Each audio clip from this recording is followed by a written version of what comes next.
we can now just talk about the most impressive win, in my opinion, for Syracuse this season at home against Miami. Throttled them. Really, Joe Girard caught fire. Kadary Richmond really stepped up. They were originally down about 10 points, and then they just caught fire. With that being said, 3 out of their next 4 are at home.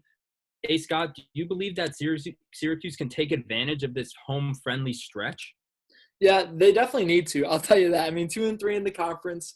Like you said, this is our best win in the season. Before this, it was maybe Buffalo or Boston College, maybe a nice mid-major win. But this is our first nice conference victory against a weakened Miami squad. They're still without Chris Likes, but they did get McGusty back in a limited sense. Only 20 minutes from McGusty. Miami's probably second best player on their roster. But Syracuse, they look like a totally different team. And as long as Jim Boeheim plays Kadary Richmond, finally Richmond got 20 minutes. The first 7 minutes of that game, Syracuse just looked like they were going to ran out of the gym once more. Bring in Kadary Richmond, immediate run, creating steals, getting assists. And yeah, Kadary Richmond only had 7 points, but the big stat to look at is those 8 assists. The offense looks like a legit offense, how you're supposed to build an offense. We can shoot the 3, Syracuse, but our 3-point shooters, they necessarily can't create their own shot. So we need a Kadary Richmond in there to drive, kick, and it's just how it's supposed to look. And at 83 points, I mean, you can't ask for much more. Great win. I hope we see more of Kadary Richmond. Please give this man the start next game, Jim Boeheim. I completely agree. Pop, 3 of their next 4 at home. Against Virginia Tech at home, NC State at home, and Louisville at home. They have an away game at UVA in between. Coming up to blistering cold Syracuse, New York must not be that fun for a school like Miami, where comparatively it was 80 degrees. Does this seem like an advantage for Syracuse against these tougher teams?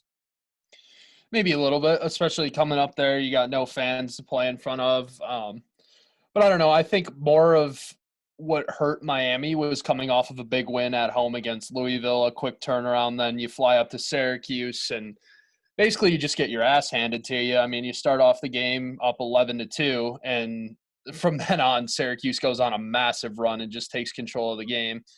That being said, Joe Girard, he caught fire a little bit. Buddy Boeheim with a good game, and Joe Girard after the game opens up about him having COVID earlier in the season, really affecting him, still experiencing fatigue and tiredness.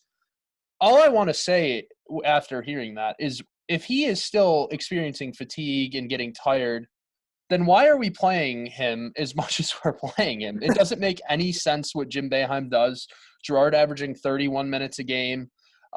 We have a guy behind him, a true freshman, Kadary Richmond, who's very promising, comes in 7 points, 8 assists, 5 steals, affecting the game in numerous ways when Joe Girard can pretty much only affect the game in one way, and that is his shooting.